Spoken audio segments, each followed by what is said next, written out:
Épisode numéro 3. Marcel. Résumé du précédent épisode.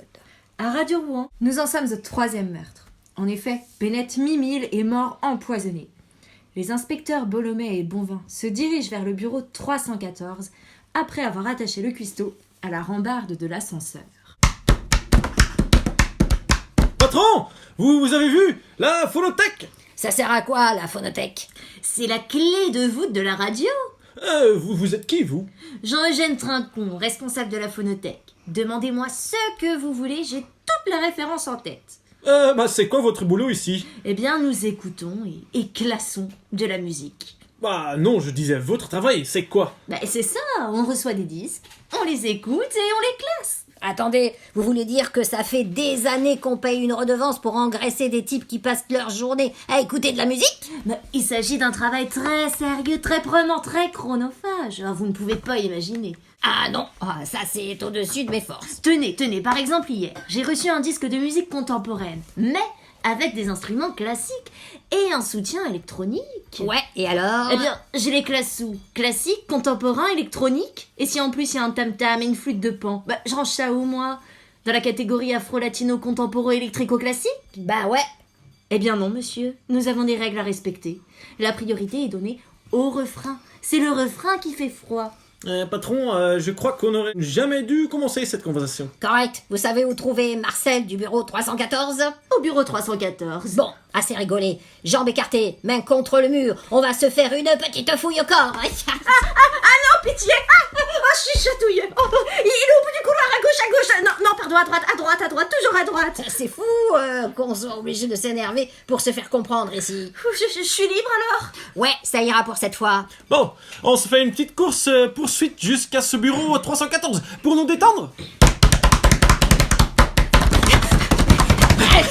C'est là.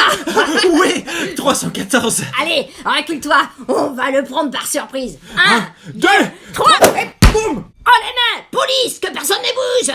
Ah ça tombe bien, il y a personne. Ouais, mais la tasse de café est encore fumante. Le rat est encore dans la souricière. Je peux vous demander ce que vous faites là? Et moi, je peux vous demander ce que vous faites là. À nous demander ce qu'on fait là.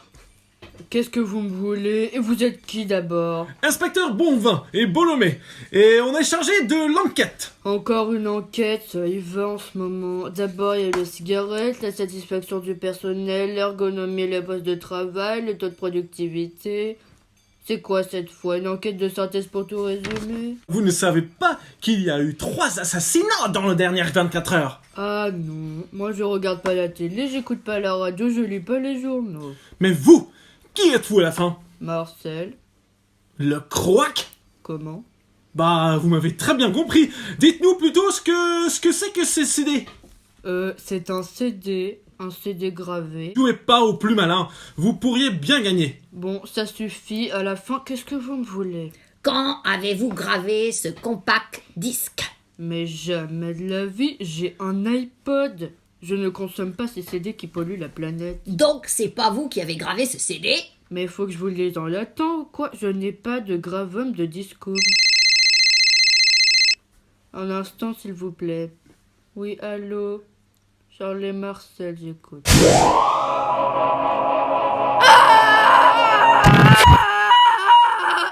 Bolomé, Bon qu'est-ce qui s'est passé? je sais pas, faudrait qu'on m'explique. C'est très simple. Marcel Chollet est mort.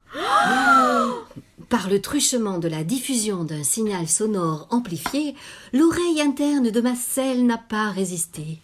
Le marteau est venu s'écraser sur l'enclume, entraînant une implosion du nerf du vestibule et du nerf auditif. Livrée à elle-même, la pauvre trompe d'Eustache a effectué une triple torsion en l'espace d'un dixième de seconde. Conséquence, une hémorragie interne dans l'hémisphère droit du cerveau, suivie d'une augmentation de la pression artérielle dans la boîte crânienne. Bon, en gros, pour ceux qui n'ont aucune notion d'anatomie, c'est comme si on lui avait planté un tournevis dans la tête en passant par l'oreille. Flatch! Le présumé corbeau est mort. Reste plus qu'à l'empailler. C'est sa tête sur le clavier qui a fait ce bruit? Non, il est en train de recevoir plein de mails. Dis donc, ça bombarde? Ouais, et c'est toujours le même expéditeur. Pacte fédéral 11291 @glogou.biz. Pacte fédéral, patron, ça touche à la politique. On va avoir des problèmes. Ah, vous croyez qu'il était en contact avec Berne? Tu sais, dans une radio d'État, ils travaillent tous au chaud, sous couverture, pour le palais fédéral. Oui, mais lui, il faisait quoi au juste? Je sais pas, mais il le fera plus. Bon, appelle la réceptionniste pour savoir si le chef des RH est revenu. Il nous faut cette liste du personnel. Allô? Mademoiselle Anaïs? Inspecteur Bonvin à l'appareil. Oui, ça va bien. Ah, le type de l'ascenseur? Bah oui, mais c'est rien, juste un suspect. Ah oui, c'est pas évident. Bah, on a du mal, là. Oui, bien merci, de votre soutien, en tout cas. Bah allez, au revoir. Alors, on peut y aller? Où ça? Et quoi ça? Oui, je sais. Vous vous demandez si nos 2 inspecteurs sont réellement à la hauteur de leur mission et si cette enquête va enfin avancer. Vous vous demandez aussi ce que glande le narrateur dans un ascenseur. Vous pouvez me détacher? Ah non, monsieur Lucuisto, je n'ai aucune emprise sur l'histoire. Je ne suis que le narrateur et quand j'estime que l'enquête piétine, je peux éventuellement user des moyens de transport à ma disposition pour rejoindre la scène suivante. Mais vous savez bien que je suis innocent. Détachez-moi. Je commence à avoir une grosse envie. Un peu de retenue, enfin. Vous n'avez pas 4 ans. Que vont penser vos proches en écoutant cette pièce? Que voilà un grand gaillard qui fait pipi aux culottes dès qu'on le sort de ses habitudes? Non, réfléchissez, c'est pas sérieux. Ah oui, mais je suis innocent, moi. Vous savez, les prisons regorgent d'innocents. Et votre cellule, aussi petite soit-elle, est tout de même sympa. Vous avez des visites, de la musique. Vous êtes vraiment un salaud. Non, je vous le répète, je ne suis que le narrateur. Ah oui, mais qu'est-ce que je vais faire, moi, maintenant? Ce que vous faites de mieux, de la figuration. Second couteau pour un chef cuistot, c'est pas mal. Ah ouais, mais bon, je m'ennuie ici, moi. Justement, laissez les rôles principaux faire leur boulot. Tant que nous sommes ici à discuter, l'enquête piétine et votre envie de vous soulager augmente. Donc, plus vite vous la fermerez, plus vite Bonvin et Bolomé pourront atteindre le bureau des RH et boucler cette enquête. Mais là, tant que vous me gluez les baskets, on reste collés, on fait du surplace et c'est pas le moment. En effet, dans le bureau des RH, un spectacle affligeant s'offre à nos 2 inspecteurs. C'est un champ de bataille sans nom. La photocopieuse a subi un mortel assaut, chaque placard a été vidé, chaque tiroir pillé, partout des amas de papier jonchent le sol, tout a été renversé, saccagé.